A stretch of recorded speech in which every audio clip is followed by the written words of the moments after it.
Hola, ¿qué tal? Muy buenas noches. Sean ustedes bienvenidos a este gran lanzamiento de Mega Labs.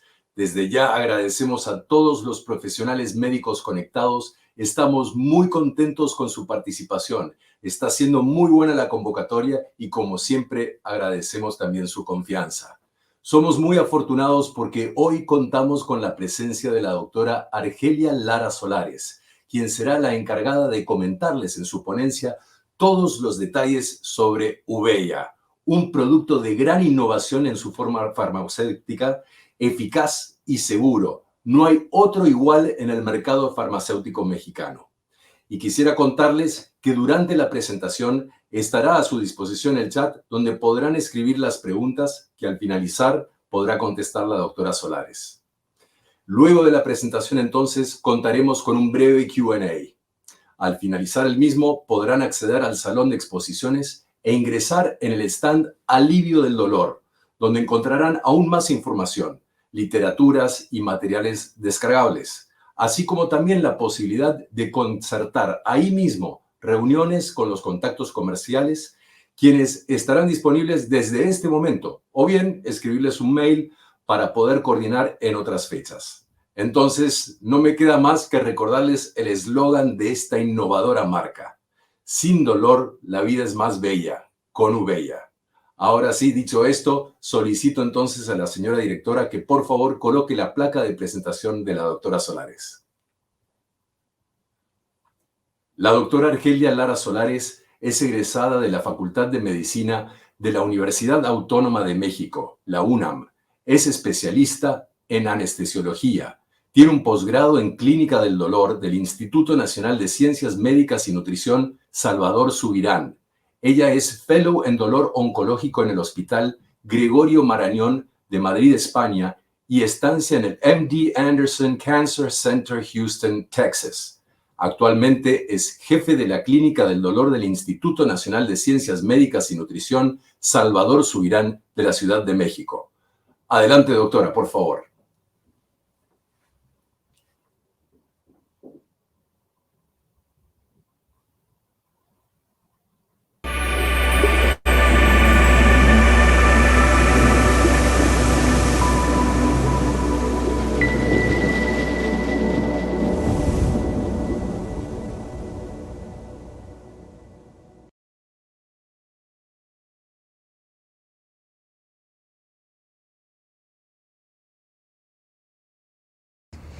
El día de hoy vamos a hablar acerca de un tema muy importante y es el poder tener una nueva presentación de paracetamol en México.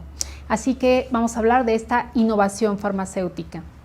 Podemos comenzar diciendo que el manejo del dolor a nivel internacional se considera subóptimo, lo cual es una paradoja porque este es el siglo XXI. Tenemos todo tipo de potencias analgésicas, tenemos también muchas formas para administrar diferentes medicamentos y sin embargo el manejo del dolor sigue siendo un tema pendiente a nivel mundial. La International Association for the Study of Pain, la IASP, que es el organismo regulador más importante en el mundo del dolor, recientemente actualizó la definición del dolor. Esto fue en julio del año pasado, del año 2020. Básicamente se mantiene la definición previa donde nos dicen que el dolor es una experiencia sensorial y emocional desagradable asociada con daño tisular real o potencial, pero se adicionan algunos otros conceptos que son muy importantes. Siempre considerar que el dolor es una experiencia personal que puede estar influenciada por factores biopsicosociales, por supuesto. El contexto del paciente va a influir mucho en esta respuesta global al dolor, pero también es importante reconocer que el dolor suele tener un papel adaptativo. Lo vamos a ver más adelante. Es decir, el dolor en general se considera como un mecanismo de defensa, un mecanismo de alerta biológica que nos mantiene a salvo. Por lo tanto, puede tener esta utilidad desde el punto de vista de mantenernos íntegros, intactos y a salvo. Bueno, fundamentalmente podemos decir que el dolor agudo y crónico tiene un gran impacto desde el punto de vista de prevalencia a nivel mundial.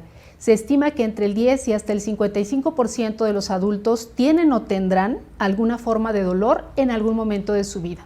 Por lo tanto, y entendiendo que el diagnóstico y el manejo del dolor, tanto agudo como crónico, siguen siendo un tema que no se ha resuelto a nivel mundial y que sigue requiriendo de una intervención eficaz desde el punto de vista médico, es importante reconocer que esto es un grave problema de salud pública pese a los avances científicos. Bueno, el dolor como problema clínico de alta prevalencia es importante reconocerlo también, es la causa más frecuente de consulta médica y es un motivo también frecuente para la prescripción de diferentes medicamentos analgésicos. Los dolores más frecuentes son los osteoarticulares, las cefaleas y el dolor abdominal y torácico. Desde el punto de vista de clasificación del dolor, esta es una de las más importantes, clasificarlo desde el punto de vista cronológico. Y esto significa que el dolor se puede dividir en agudo, cuando es de corta duración, y crónico, cuando es de larga duración. ¿Cuánto dura cada uno? ¿Dónde está la frontera entre ellos? El dolor agudo es el que dura desde 1 segundo y hasta 3 meses. Y el dolor crónico, en consecuencia, es aquel mayor o igual a 3 meses. Más allá de cuánto dura el dolor, yo los invitaría a pensar ¿para qué sirve el dolor? El dolor agudo tiene una utilidad biológica, ya lo habíamos mencionado hace un momento. El dolor agudo nos informa que algo está ocurriendo y por lo tanto nos ponemos alerta. ¿A qué me refiero? Si me estoy quemando, retiro la mano. Si me fracturo, ya no me muevo. Si me da apendicitis, hoy el dolor me va a llevar a urgencias a pedir ayuda. Por lo tanto, el dolor agudo es importante desde el punto de vista biológico. Sin embargo, si este dolor se vuelve muy severo o muy prolongado, entonces ahí sí se pone contra el paciente. Por lo tanto, habrá que reconocer que el dolor agudo tiene esta utilidad siempre y cuando no rebase estos límites. Repito, si se vuelve muy severo o muy prolongado, entonces pierde este papel biológico de protección. El dolor crónico, en cambio, doctores, no sirve para absolutamente nada. ¿Para qué le sirve a un paciente tener osteoartritis 25 años? ¿De qué sirve el dolor fantasma en un paciente amputado? ¿Para qué sirve la neuropatía diabética? No sirve para nada. El dolor crónico en este momento se considera como una segunda enfermedad y así se le está manejando a nivel internacional. Bueno, podemos decir que hay diferentes clases de analgésicos y esto también es muy relevante, sobre todo si consideramos que depende de nuestra decisión cuál va a ser el desenlace, cuál va a ser el resultado de nuestra intervención. Por lo tanto, vale la pena reflexionar acerca de cuáles son estos fármacos con los que contamos y cuáles son las posibilidades que tenemos incluso de combinarlos. Aquí estamos viendo ahora una imagen donde de manera muy simplificada se puede entender que tenemos estos grupos distintos de analgésicos. Por un lado están los no opioides y ahí estamos incluyendo al paracetamol, por ejemplo, que tiene diversos mecanismos de acción que vamos a revisar en un momento más, pero que es un fármaco no opioide. Por otro lado tenemos a los opioides que se dividen en menores y mayores. ¿Menores y mayores a qué? A morfina, que es el prototipo con el que se compara al resto de los opioides. Y como ejemplo de opioide menor estamos poniendo aquí tramadol. Abajo tenemos un grupo muy relevante, que es el de los antiinflamatorios no esteroideos, los AINE. Y este grupo incluye al ketorolaco, por ejemplo, al celecoxib, al dexketoprofeno, diferentes fármacos antiinflamatorios de diferentes generaciones también. Así que esta moraleja que vemos aquí es fundamentalmente que podríamos combinar, por ejemplo, paracetamol con un opioide menor como tramadol e incluso se podría combinar con un antiinflamatorio no esteroideo. ¿Por qué podemos hacer estas combinaciones? Porque tienen diferentes mecanismos de acción. Por lo tanto, no se están sobreponiendo en este sentido y además nos podrían brindar una eficacia superior. Esto en caso de necesitarlo. Hablemos de paracetamol. Es un medicamento históricamente muy importante. Se clasifica en conjunto con los AINE porque inhibe las vías de la ciclooxigenasa, pero estrictamente no es un AINE. Al igual que este grupo, que corresponde fundamentalmente el acetaminofén o paracetamol, que se le llama de las dos formas indistinto, bueno, pues tiene propiedades analgésicas y antipiréticas y en esto se parece a los AINE. Sin embargo, los estudios han demostrado que el paracetamol carece de propiedades antiinflamatorias periféricas. Sin embargo, sí hay que reconocer que es uno de los analgésicos y antipiréticos más utilizados a nivel mundial y fundamentalmente tiene un papel, sobre todo desde el punto de vista de una prescripción segura, sencilla y que puede complementar diferentes esquemas analgésicos y se puede combinar de ser necesario. Bueno, el paracetamol es un fármaco de primera línea para el tratamiento del dolor agudo y crónico de intensidad leve a moderada. Esta eficacia analgésica, decíamos, puede mejorar si se le combina, por ejemplo, con un AINE o con un opioide. Tiene un amplio rango terapéutico y carece de interacciones medicamentosas significativas. Por lo tanto, es la opción más segura para la prescripción analgésica tanto en adultos como en niños.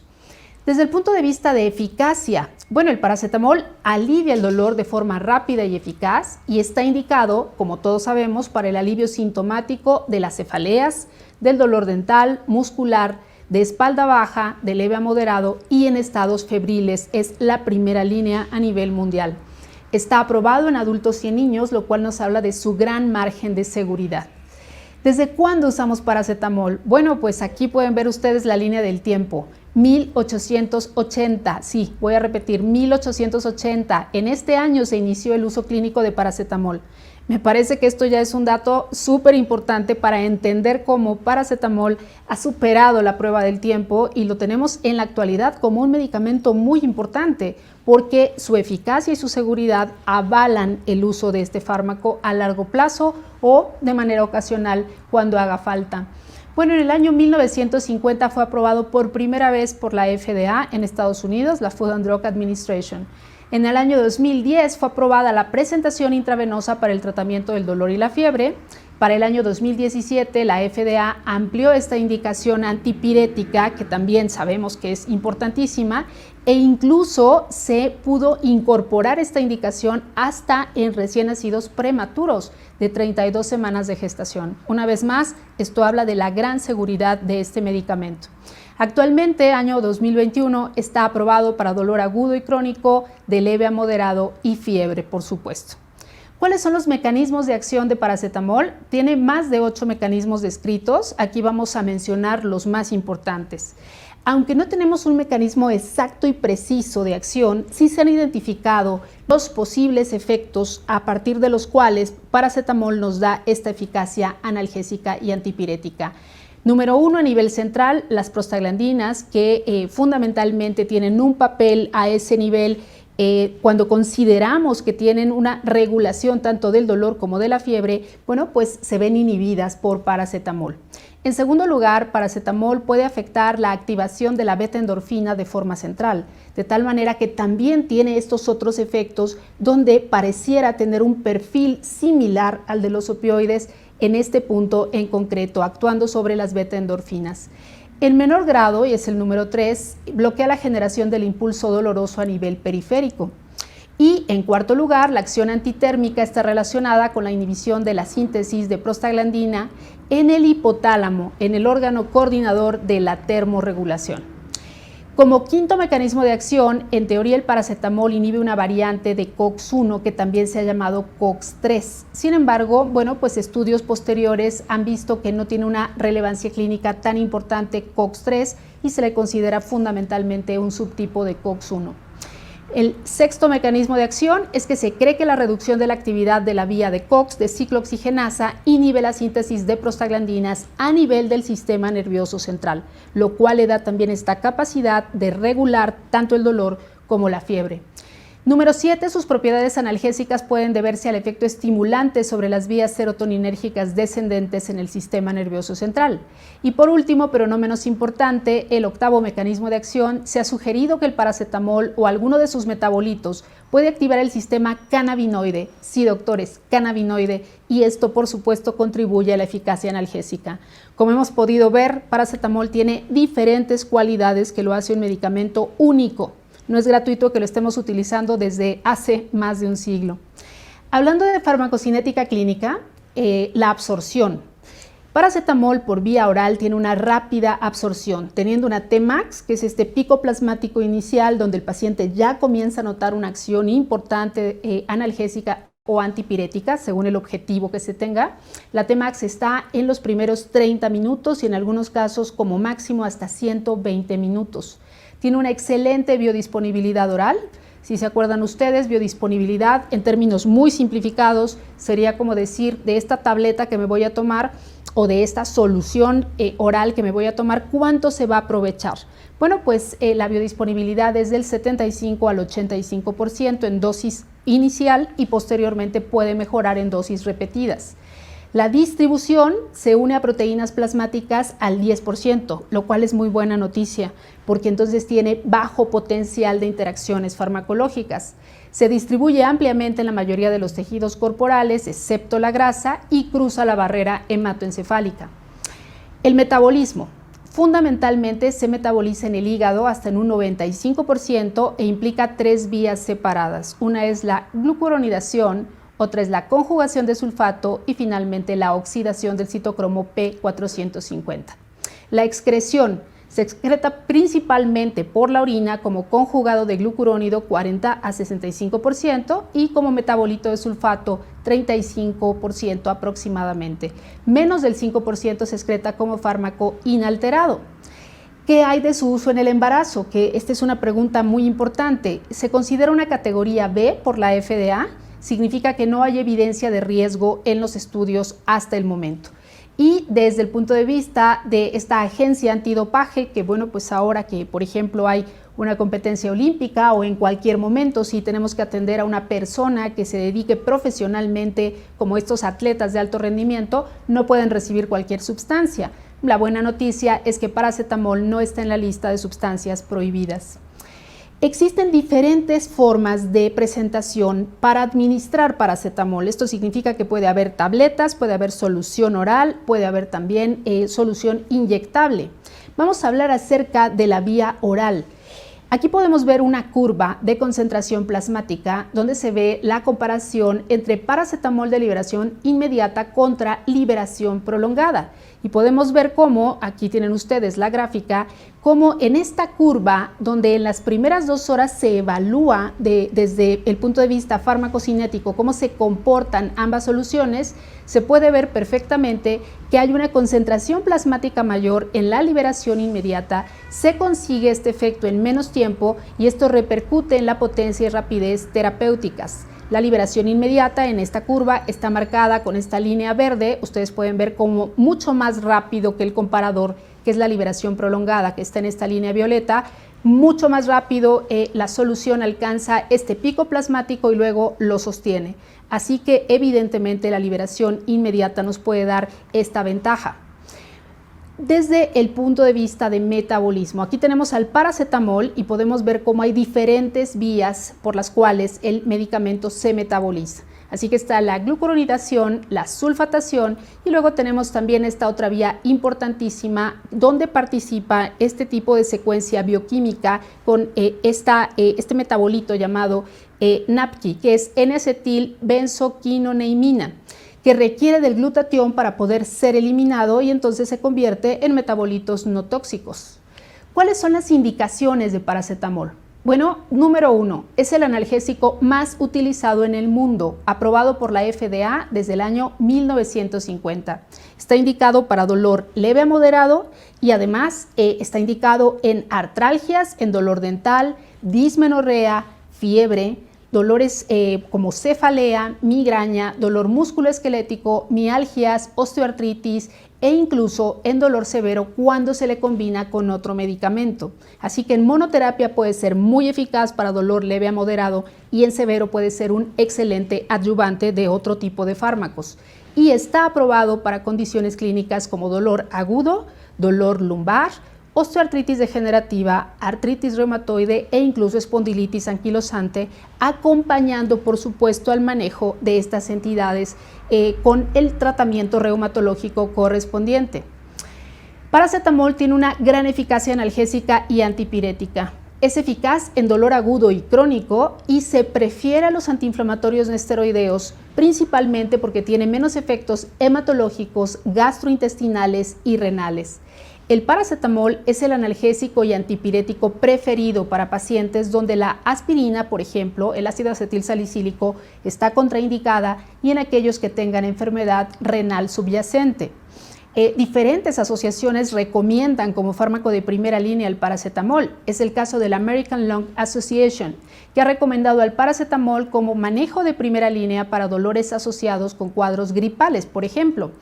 La American Geriatric Society lo recomienda para el dolor leve y persistente en pacientes ancianos, es decir, pacientes de la tercera edad, y el American College of Rheumatology también lo recomienda como terapia de primera línea para el manejo de la osteoartritis de cadera o de rodilla. Estos son algunos ejemplos de sociedades y organismos que recomiendan al paracetamol a nivel internacional como medicamento de primera línea antes de considerar otro tipo de terapia. Ahora hablemos de la eficacia antipirética de paracetamol. Bueno, la fiebre se produce como parte de esta respuesta inflamatoria que altera el punto de ajuste termorregulador hipotalámico. Incluye diferentes mecanismos para producirse, sería el caso de la inducción de citocinas que aumentan la producción de prostaglandina E2. Los estándares actuales definen a la fiebre como una temperatura oral mayor o igual a 38 grados centígrados. La fiebre es uno de los motivos más frecuentes de consulta médica y por lo tanto es un indicador también de este tipo de requerimiento que tienen los pacientes donde se está presentando como parte de un cuadro que es importante tratar. Es decir, nos habla de una situación donde hay un estado inflamatorio y se requiere una asistencia médica oportuna. El paracetamol tiene una eficacia antipirética muy reconocida. Por razones de eficacia y seguridad, el estándar de terapia antipirética para adultos y adolescentes es paracetamol, especialmente en mayores de 15 años. Y además de disminuir la temperatura corporal, aumenta significativamente el nivel de confort, la actividad y la tolerancia oral y la ingesta de líquidos del paciente, que también son importantes para recuperarse de estos cuadros, por ejemplo, gripales. ¿Qué hay del paracetamol y su uso en pacientes que pueden ser confirmados o sospechosos de COVID-19, que es esta situación inédita que nos ha tocado vivir a todos? Bueno, desde marzo del año 2020, la Organización Mundial de la Salud, a partir de que declara la pandemia por SARS-CoV-2, que es el virus causante de COVID-19, bueno, pues nos puso a todos en un estado de alerta y de emergencia internacional. Es importante recordar que la fiebre y las mialgias se encuentran entre los 3 principales síntomas de los pacientes con COVID-19. Por lo tanto, el uso de algún medicamento, probablemente antiinflamatorio, antipirético o analgésico, era obvio, era lo primero en lo que pensaron los médicos. Así que se comenzó a utilizar. Sin embargo, diferentes medios publicaron allá por marzo o abril del año 2020 que el ibuprofeno, repito, el ibuprofeno, un antiinflamatorio no selectivo, podía propiciar o agravar los síntomas en pacientes con COVID-19. Esto generó, pues, evidentemente una alerta a nivel internacional y se sugirió desde el principio que se utilizara paracetamol, porque se consideraba un fármaco mucho más seguro, muy probado a lo largo del tiempo y que además no tenía ningún efecto secundario relacionado con agravar este tipo de cuadros virales. Sin embargo, para su tranquilidad les puedo decir que una vez que ha pasado el tiempo y con mayor perspectiva y con mayor análisis, la Organización Mundial de la Salud, la FDA en Estados Unidos, la EMA, que es la Agencia Europea de Medicamentos, todos han declarado que actualmente no hay ningún dato que demuestre que los antiinflamatorios no esteroideos, ni ibuprofeno ni ningún otro, aumenten la gravedad de los síntomas con pacientes que pueden tener COVID-19 ni aumentan la probabilidad de contraer la enfermedad. Así que hasta este momento podemos decir que tanto los antiinflamatorios no esteroideos como el paracetamol, que ocupa aquí un lugar privilegiado, generen o pudieran contribuir al deterioro de alguna forma de estos pacientes. Así que esto está completamente descartado. Ahora, hablemos de seguridad de los fármacos no opioides. Están los antiinflamatorios no esteroideos, que se les cuestiona la seguridad gastrointestinal. Están los inhibidores COX-2. En este caso hay algunas dudas, algunas reticencias por el efecto secundario que pueden tener a nivel cardiovascular. Ahora, los dos juntos, los antiinflamatorios no esteroideos y los inhibidores COX-2, también pueden tener un papel como nefrotóxicos potenciales en algunas circunstancias. Y el paracetamol también podría ser cuestionado fundamentalmente por el riesgo de toxicidad hepática. ¿Qué sabemos de la toxicidad hepática con paracetamol? Bueno, sabemos que evidentemente sí depende casi por completo su metabolismo del hígado a través de las vías que ya hemos revisado. Sin embargo, también es verdad que la toxicidad hepática pudiera ocurrir, esto es extraordinariamente raro, pero pudiera ocurrir cuando se sobrepasa la vía del glutatión por un aumento de este metabolito que veíamos que se llama NAPQI, o cuando hay una disminución de los niveles de glutatión. Por lo tanto, la toxicidad hepática es rara a dosis terapéuticas, a menos que exista una enfermedad hepática previa, subyacente, o exista un abuso concomitante de alcohol. Ahí sí tendríamos que considerar una reducción de la dosis. ¿Cuáles son las contraindicaciones y precauciones generales con paracetamol? Bueno, está contraindicado en pacientes alérgicos a paracetamol, evidentemente. También hay que tener precaución en historia de hipersensibilidad, por ejemplo, a salicilatos por el riesgo de alergia cruzada. Y en pacientes con daño hepático o alcoholismo, la dosis máxima recomendada es de 2 gramos cada día, es decir, máximo 2 gramos en 24 horas. Por supuesto, también y muy importante, hay que advertir a los pacientes que van a tomar paracetamol, especialmente los que lo van a tomar de forma crónica, que si acaso llegaran a utilizar otro tipo de fármacos como un antigripal, necesitan verificar que no traiga más paracetamol, porque si nosotros estamos en la dosis máxima recomendada en un paciente normal, que sería de 3 gramos por día, y el paciente agrega paracetamol porque está tomando algún antigripal, ahí ya podemos exceder esta dosis máxima. Así que, por favor, recomienden siempre al paciente no combinar o, en todo caso, estar en contacto con ustedes para no sobrepasar esta dosis tope. ¿Cuáles son las interacciones potenciales de paracetamol? Bueno, existen diferentes, puede ser con los antiepilépticos, pueden potenciar la hepatotoxicidad, especialmente en dosis altas de paracetamol. Los anticoagulantes orales como acenocumarina y warfarina pueden prolongar en combinación con paracetamol los tiempos de coagulación, así que cuidado ahí, habría que bajar la dosis también. Los diuréticos de asa pueden verse reducidos en cuanto a su efecto si se combinan con paracetamol, y la rifampicina más paracetamol pudiera favorecer mayor hepatotoxicidad. Afortunadamente, las reacciones adversas con paracetamol son raras o muy raras. Hepáticas, por ejemplo, el aumento de transaminasas es rara. Cuando decimos raro, ¿qué significa? Que se ha reportado un caso en 1000 y hasta 10,000 pacientes, por lo tanto es extraordinariamente infrecuente. Ahora, los efectos hematológicos, como sería el caso de anemia hemolítica, leucopenia, neutropenia, pancitopenia, son muy raras, menos de 1 en 10,000, y los efectos metabólicos como hipoglucemia son muy raros también. Ahora, paracetamol, en cuanto al embarazo y la lactancia, sabemos todos que en el embarazo, bueno, pues todos los medicamentos tienen que ser utilizados con extrema precaución. A dosis terapéuticas, paracetamol no ha tenido ningún reporte que indique efectos indeseables en pacientes embarazadas, y bajo condiciones normales de uso, el paracetamol se puede utilizar durante el embarazo después de evaluar riesgo-beneficio. En la lactancia tampoco se han reportado efectos adversos con el uso de este medicamento durante este periodo mientras no se exceda la dosis recomendada. Entonces, en resumen, hablando de seguridad, paracetamol no es gastrolesivo, no es antiagregante plaquetario, no es nefrotóxico, no es cardiotóxico, se puede administrar para uso ocasional o por largos periodos de tiempo si es necesario, tiene bajo riesgo de interacciones y no requiere una monitorización especial. Tenemos en este momento en México ya la posibilidad de prescribir una nueva presentación de paracetamol, que es esta presentación líquida, es una solución oral.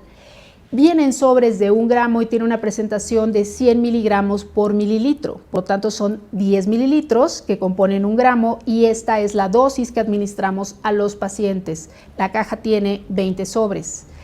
Este fármaco, paracetamol en solución oral, sobres de 1 gramo, ¿en dónde lo podemos utilizar? ¿Cuál es el papel que tiene y cuál es su lugar? Es eficaz en el tratamiento del dolor leve a moderado como monoterapia y podría acompañar a otro fármaco si es que decidimos combinarlo para dolor severo. Es ampliamente recomendado como primera línea analgésica y su presentación favorece el transporte y la ingesta. Esto vuelve mucho más cómodo poderlo administrar en cualquier momento si el paciente lo requiere. Esta presentación líquida mejora la absorción y proporciona mayor rapidez de acción y mayor potencia, como veíamos en las curvas hace un momento. La dosis recomendada es de 1 gramo cada 8 horas, significa que son 3 gramos por día, es la dosis habitual. Es todo el marco farmacológico idéntico a lo que hemos revisado previamente. Se puede indicar en adultos y adolescentes mayores de 15 años y peso superior a 50 kilos. Siempre se recomienda no exceder esta dosis de 3 gramos por día y espaciar las tomas por lo menos 4 horas entre una y otra. ¿Cuáles son las características de este paracetamol solución oral de 1 gramo? Bueno, no necesita agua para poderse deglutir, es por vía oral y resulta muy cómoda esta presentación. Tiene una absorción demostrada más rápida que los comprimidos cuando se administra, ya que está disuelto, entonces favorece la absorción. Tiene una fácil deglución, lo cual puede ser una gran ventaja en pacientes geriátricos o aquellos que tengan dificultades para la vía oral, incluso los que tengan disfagia. Y es muy seguro, viene en una presentación en sobre individual que evita cualquier tipo de contaminación. ¿Qué podemos decir en cuanto a las ventajas de la nueva presentación de paracetamol líquido de 1 gramo? Bueno, lo primero es fácil de transportar, no requiere agua para poderlo tomar. Por esta presentación líquida ofrece mayor rapidez de acción, es eficaz en el tratamiento del dolor leve a moderado, es un analgésico de primera línea para diferentes entidades y por lo tanto tiene mejores resultados clínicos. En el caso de falla hepática, no exceder 2 gramos en 24 horas, es decir, se puede utilizar, solamente que hay que bajar la dosis y el intervalo mínimo debe ser de 8 horas entre las dosis. En el caso de falla renal, depende de la tasa de filtración del paciente. Como todos sabemos, tasas de filtración arriba de 60 mililitros minuto se considera una función renal normal, perfecta. Podemos prescribir a dosis normales. Pero si el paciente tuviese una tasa de filtración entre 10 y 50 mililitros minuto, entonces la dosis recomendada es de 500 miligramos cada 6 horas. Y si la tasa de filtración fuera por debajo de 10 mililitros minuto, la dosis recomendada será de 500 miligramos cada 8 horas. Paracetamol en sobre de 1 gramo para administración líquida es una nueva presentación en México. Es la única que viene en sobre, que se le llama stick, y es una presentación nueva, es sobre todo innovación farmacológica que nos permite tener una mayor rapidez en la absorción y nos permite también tener mejores resultados en menor tiempo. Es de fácil administración, ya decíamos que no requiere agua para tomarla, tiene indicación como analgésico y como antipirético y puede ser utilizado con horario, recordando siempre que la dosis máxima es de 3 gramos por día o puede haber un intervalo por lo menos de 4 horas entre dosis en el caso de uso ocasional. Paracetamol ha llegado entonces a México con una nueva presentación de paracetamol líquido sobres orales. Me parece muy relevante poder tener siempre disponibles nuevas alternativas, nuevas formas de administrar a los pacientes fármacos y redescubrir todas las posibilidades que nos puede dar esta molécula. Con esto termino. Agradezco mucho su atención. Excelente, doctora. Muchísimas gracias. Ha sido muy clara, muy buena su presentación. Muchísimas gracias. Muchas gracias, Iván. Si le parece, vamos directamente a las preguntas que están haciendo algunos de los doctores, colegas que están aquí presentes, ¿sí? Claro, con mucho gusto. Bien, la primera de ellas, ¿qué sabor tiene el paracetamol en solución? Me parece una pregunta muy importante porque finalmente al ser un medicamento que se encuentra en una presentación líquida, pues desde luego siempre el sabor es importante. Les quiero informar que tiene un sabor a naranja y este sabor, bueno, pues lo que pretende es que la experiencia del paciente sea más grata cuando lo toma y de esta forma incentivar que el paciente siga cumpliendo con los horarios y con la prescripción que se le haya establecido por parte del médico. Así que ese sería el sabor. El sabor naranja no dura tanto tiempo, quiero decir que después de unos minutos de la administración el sabor se va perdiendo de tal manera que no deja este efecto de sabor residual que en algunos casos pudiera ser incómodo. No es el caso de este medicamento de Uveya. Excelente, doctora. ¿La mayor eficacia de paracetamol solución tiene que ver principalmente con su forma farmacéutica?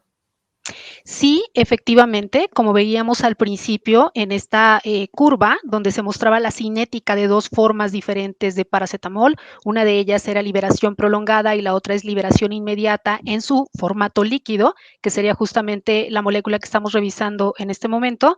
Sí se nota claramente cómo el pico plasmático que se logra al principio es mucho más rápido cuando ya se administra la solución oral. Y esto es porque fundamentalmente nos ahorramos parte de este paso inicial.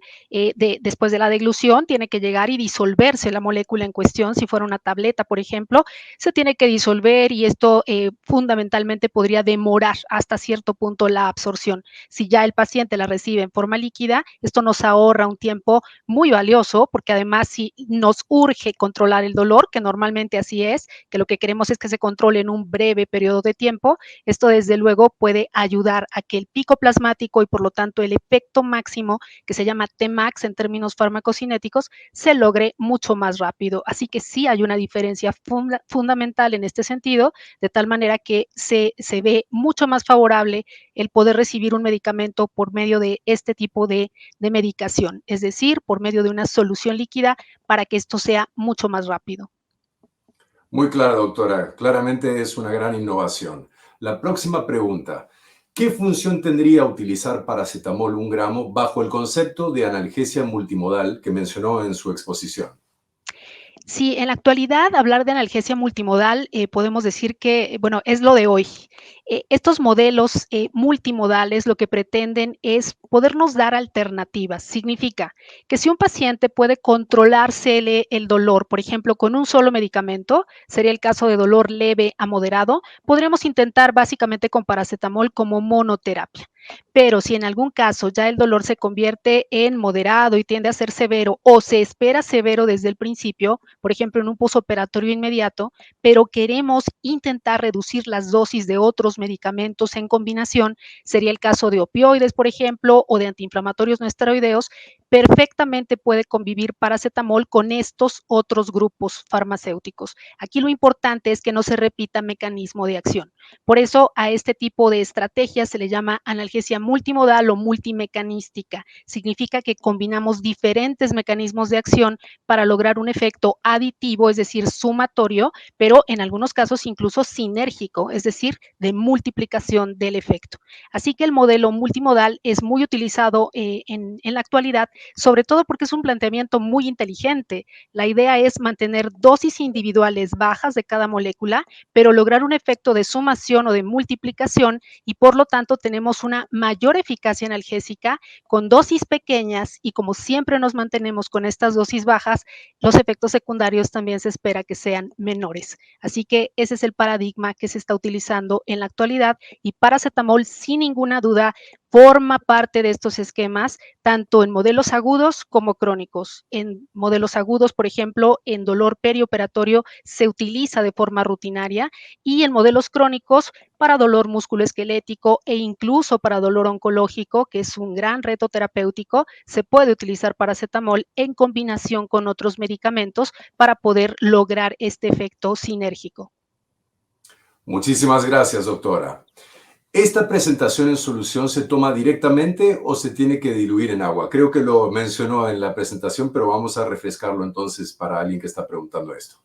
Claro, no es necesario diluirlo con agua, esto es para tomarlo directamente, así que esto es una de las grandes ventajas que tiene el medicamento. Viene ya en un stick, entonces es totalmente portátil, podemos traerlo en la bolsa, podemos llevarlo a donde haga falta, no hay riesgo de que se contamine porque esto viene en un sobre individual y en el momento que haga falta lo podemos abrir, que ya viene como con una cierta línea marcada para que facilite el corte y lo podemos tomar directamente desde el stick, desde el sobre. Así que no hace falta tener agua para poderlo beber, es directamente desde el sobre que ya viene predestinado para esto. Práctico y revolucionario, doctora. Así es. Aquí un colega suyo, Guillermo, pregunta, siendo un fármaco seguro en el dolor crónico, ¿qué opina sobre el daño hepático con el uso crónico y pacientes alcohólicos? Y la felicita, por cierto, por su presentación. Pues muchas gracias. Vamos a ver, sí fue uno de los temas que mencionamos. Es una de las precauciones que hay que tener. Los pacientes alcohólicos sí pueden tener ya un daño hepático previo, eso para empezar, y además su uso en combinación con algunos medicamentos tiene que ser pues muy monitorizado. Así que lo importante sería tener una precaución desde el principio. Cuando se tenga este antecedente por historia clínica y por reporte del paciente, lo que tenemos que hacer es limitar la dosis tope de paracetamol. No está contraindicado. Eso me parece que es muy importante mencionarlo. Aún Claro. en una falla hepática severa, y hablemos, por ejemplo, de clasificaciones muy conocidas, como sería la clasificación de Child para pacientes cirróticos, que se divide, como todos sabemos, en A, B y C, que sería respectivamente insuficiencia hepática leve, moderada y severa. Hablando de Child C concretamente, que sería la falla hepática más severa, aún ahí los pacientes no tienen contraindicación absoluta para utilizar paracetamol. Lo que sí está claro es que se tiene que limitar la dosis máxima. Si tradicionalmente hablamos de que es 3 gramos por día, esto es 1 gramo cada 8 horas, de manera rutinaria esta es la dosis que se utiliza, bueno, en pacientes cirróticos o con falla hepática, incluso severa, ahí lo que habría que poner como límite son 2 gramos diarios. Así que se puede utilizar, pero teniendo en cuenta estas consideraciones. Excelente, doctora. Aquí Carlos pregunta, en pacientes con grandes comorbilidades múltiples, como los geriátricos que son hipertensos, con obesidad, síndrome metabólico, prescribimos dosis más bajas de paracetamol y por pocos días, aún en ciclos. ¿Usted qué piensa?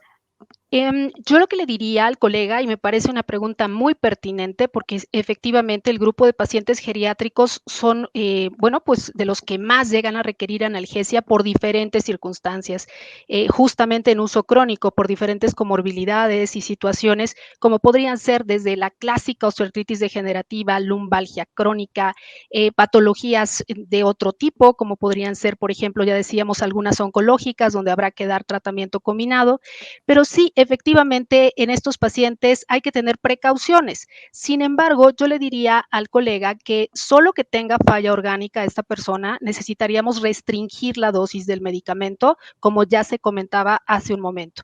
Cuando hablábamos acerca, por ejemplo, de una falla hepática, se necesita tener esto en consideración para limitar la dosis hasta un máximo de 2 gramos por día. Y si tenemos falla renal, que fue una de las imágenes que veíamos al final, bueno, también por precaución se sugiere poner un límite donde, de acuerdo con la tasa de filtración glomerular, que ahí se establecía un poco el rango, por ejemplo, debajo de 60 mililitros minuto, es que ya se tiene que tomar esto en cuenta y entonces tener esta precaución. Entre 10 y 50 mililitros minuto, en principio se puede dejar esta dosis de 500 miligramos máximo cada 6 horas, que significaría 2 gramos por día.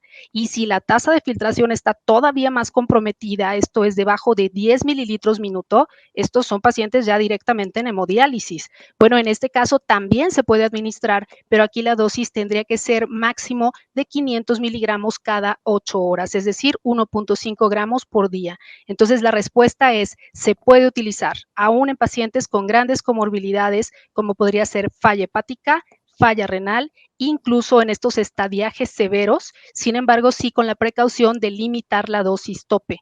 Y por otro lado, desde el punto de vista de tener síndrome metabólico o obesidad, esto no es una contraindicación para utilizar paracetamol en ningún sentido. Yo fundamentalmente les diría, tendríamos que verificar cómo está desde el punto de vista de función orgánica. Esto es lo más objetivo que tenemos y lo que sí tiene ya una indicación muy clara de restricción de la dosis.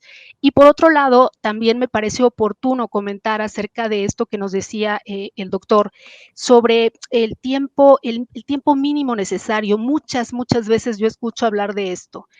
¿Cuánto tiempo damos un analgésico? Y muchas veces escucho que la respuesta es el menor tiempo posible a la menor dosis posible. Es que suena bien, es que suena lógico. Sin embargo, les quiero recordar que hay pacientes que pueden tener patologías que ya no se les van a quitar con el tiempo. Esto es una osteoartritis degenerativa, un cáncer avanzado, no se va a quitar, lamentablemente. Estas son enfermedades degenerativas que con diferente contexto, por supuesto, van a requerir, van a hacer que el paciente utilice analgésicos a largo plazo. Entonces yo les diría al dolor, especialmente al crónico, en la actualidad se le considera como una segunda enfermedad para el paciente. Por lo tanto, ¿cuánto tiempo debo administrar los fármacos? El tiempo que haga falta para que esta persona tenga un buen control y tenga un impacto favorable este tipo de recursos en su calidad de vida. Por supuesto, con todas las precauciones necesarias y también utilizando la dosis mínima necesaria. Ahí sí estoy de acuerdo, pero a veces el tiempo mínimo es el resto de la vida del paciente. Así que quiero que esto también lo tomen en cuenta. Muy importante, doctora. Muchísimas gracias. Voy a combinar dos preguntas que aquí están haciendo sus colegas juntas. Uno pregunta si tiene edulcorante y otro pregunta si teniendo edulcorante sería apto para diabéticos. Bueno, a ver si tiene algunos azúcares. Qué importante que hagan esta pregunta. Tiene algunos azúcares en combinación, entonces, bueno, pues la idea sería que en pacientes diabéticos se administre con cierta precaución.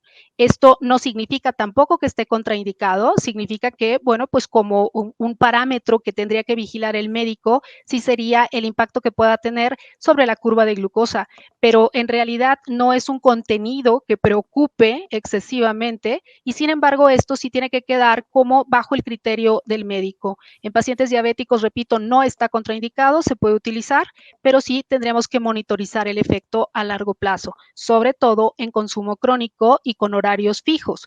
Cuando es un uso ocasional, muy raramente tendría un impacto sobre los niveles de glucosa. Excelente, doctora. Aquí tengo la próxima pregunta. En la IPP de Tempra 4 dice que el techo terapéutico de paracetamol puede ser hasta 4 gramos. Sí, bueno, es Tempra IB, que es una marca que hemos utilizado durante mucho tiempo y es una formulación parenteral, que es también paracetamol. Efectivamente, yo les diría que la dosis máxima aprobada, incluso por organismos regulatorios tan importantes como la FDA, como la Agencia Europea de Medicamentos y demás, sí es de 4 gramos día. Pero la FDA, por ejemplo, ha estado proponiendo y con mucho énfasis en los últimos años que no se llegue a ese límite idealmente. Esto es, después de 4 gramos día ya estaríamos hablando de pues, dosis que podrían tener ciertos efectos secundarios que ya pudieran estar pisando terrenos de toxicidad.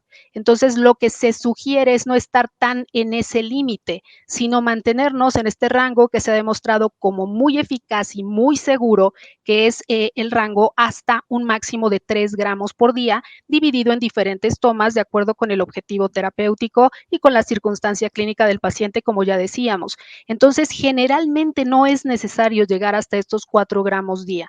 Estrictamente podríamos llegar, pero no es la recomendación de todos estos organismos regulatorios internacionales y es fundamentalmente como un mecanismo de seguridad, un mecanismo de protección para los pacientes.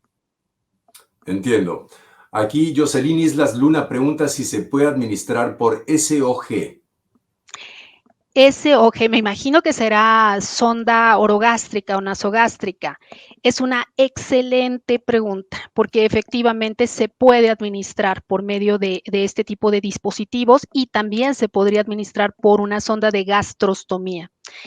Aquí, ¿de qué depende? Bueno, de que se tenga una sonda que tenga el calibre suficiente para no comprometer la luz de la sonda y en todo caso que pueda ser administrada por medio de este tipo de dispositivos. Lo usual, desde luego, es tomarlo por vía oral normal y listo, no tiene otra complejidad, pero sí podría resultar como una alternativa interesante para aquellas personas que tengan disfagia, por ejemplo, que esto puede ser por muchas razones, pero por ejemplo en los geriátricos puede ocurrir o en pacientes que hayan tenido cirugías, por ejemplo, maxilofaciales, que se estén recuperando de algún tipo de procedimiento quirúrgico, a veces también con fines citorreductivos en cáncer se hacen cirugías importantes. Entonces puede haber diferentes razones por las cuales el paciente no esté teniendo buena deglución, a veces también por trastornos neurodegenerativos. Y en ese caso, por supuesto que esta sería una de las grandes alternativas porque no implica tomar una pastilla o un medicamento que pudiera significar un esfuerzo especial para alguien que tiene ya dificultades para deglutir. Así que, por supuesto, sería una opción y administrarlo por este tipo de dispositivos como sonda orogástrica, nasogástrica o gastrostomía también es factible. Excelente, doctora. Aquí Víctor pregunta, ¿hay un precio sugerido al público? Bueno, yo creo que esa pregunta se las va a tener que responder ahí en el lobby, la gente de marketing, porque pues el área médica estrictamente se dedica a revisar estos otros aspectos. Aprovecho entonces para recordarles que pueden visitar luego del Q&A el salón de exposiciones e ingresar en el stand Alivio del Dolor y allí encontrarán más información, literaturas, materiales descargables y podrán contactarse con los encargados comerciales justamente.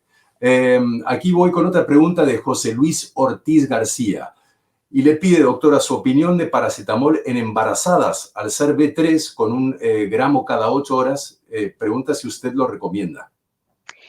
Paracetamol hasta el momento es el medicamento más seguro que se conoce para administrarse en el embarazo.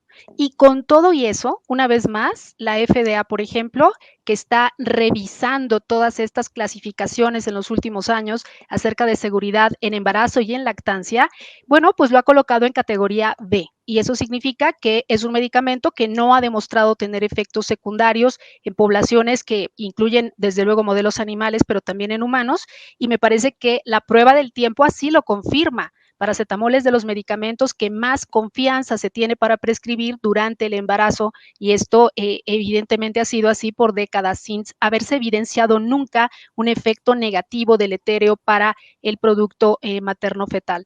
Así que al final, claro que se puede utilizar. Yo lo que le diría es sí, pero con precaución. Tenemos clarísimo todos que el embarazo es un momento, bueno, especialmente delicado en la vida de la gente y por supuesto vale la pena siempre valorar lo que nos recomiendan pues los expertos, que sería siempre este equilibrio, este balance riesgo-beneficio, ponderar qué tan necesario es, cuál es la dosis que debo utilizar, pero en principio se podría utilizar en todos los trimestres del embarazo, no hay restricción en ese sentido y la dosis no cambia. La dosis sigue siendo la de 3 gramos día máximo dividido en diferentes tomas. Así que se puede utilizar, pero una vez más, siempre valorando riesgo-beneficio para la mamá y para el feto. Excelente, doctora. Aquí tengo otra que pregunta Carlos. Una alternativa para dolor en osteoartritis son los cisadoas, entre ellos Reliflex, que son aminoácidos estructurales y es un analgésico de largo plazo. No sé cuál es la pregunta, hasta ahí tengo ahí en el chat, estoy leyendo aquí. No sé si usted tiene algo para comentar respecto de esto. Bueno, la realidad es que el dolor asociado con osteoartritis se puede manejar con muchas alternativas. Eso es una situación muy afortunada que tenemos de vivir en esta época, que tenemos diferentes opciones para poder prescribir. Y creo que justamente eso es algo que tenemos que aprovechar los médicos. Esta variedad de opciones, de posibilidades, de fármacos, de gramajes, de vías de administración, es algo que tenemos que explotar porque seguramente vamos a tener pacientes candidatos para recibir, por ejemplo, el medicamento que estamos describiendo el día de hoy y que va a facilitar mucho el cumplimiento, el apego, la ingesta del paciente. Así que creo que esto es lo importante de aprovechar esta tecnología farmacéutica. Sí, por supuesto, volviendo a la pregunta concretamente, en osteoartritis degenerativa se pueden administrar diferentes opciones. Sin embargo, yo les quiero recordar que todas las guías mundiales, y con esto me refiero, por ejemplo, a las propuestas y a los lineamientos que están aprobados al día de hoy, por ejemplo, por el Colegio Americano de Reumatología, por la Liga Europea contra el Reumatismo, el Colegio Americano de Cirujanos Ortopédicos, las guías NICE británicas y todos estos grandes organismos, lo que tienen como primera línea de manejo en osteoartritis degenerativa es paracetamol, justamente. Es número 1 en todas las indicaciones y lineamientos internacionales. Así que eso no hay que olvidarlo, eso no lo cumplen otro tipo de opciones. Esto significa que también podremos utilizar al paracetamol como monoterapia y si hace falta se puede combinar. Aquí recuperamos este concepto multimodal. Estos fármacos ISADOAS y otros más que pueden ser una alternativa también eficaz para estas personas que tienen osteoartritis degenerativa, perfectamente podrían coexistir. Cuando hablamos de que no se repitan, por supuesto, mecanismos de acción, sino que vengan a sumar y a complementarse. Entonces, sí, por supuesto, puede haber combinaciones de medicamentos medicamentos, pero hablando del fármaco, número uno, por nivel de implicación desde el punto de vista clínico, con mayor eficacia y con mayor seguridad, sobre todo subrayo seguridad a largo plazo, sin duda estamos hablando de paracetamol.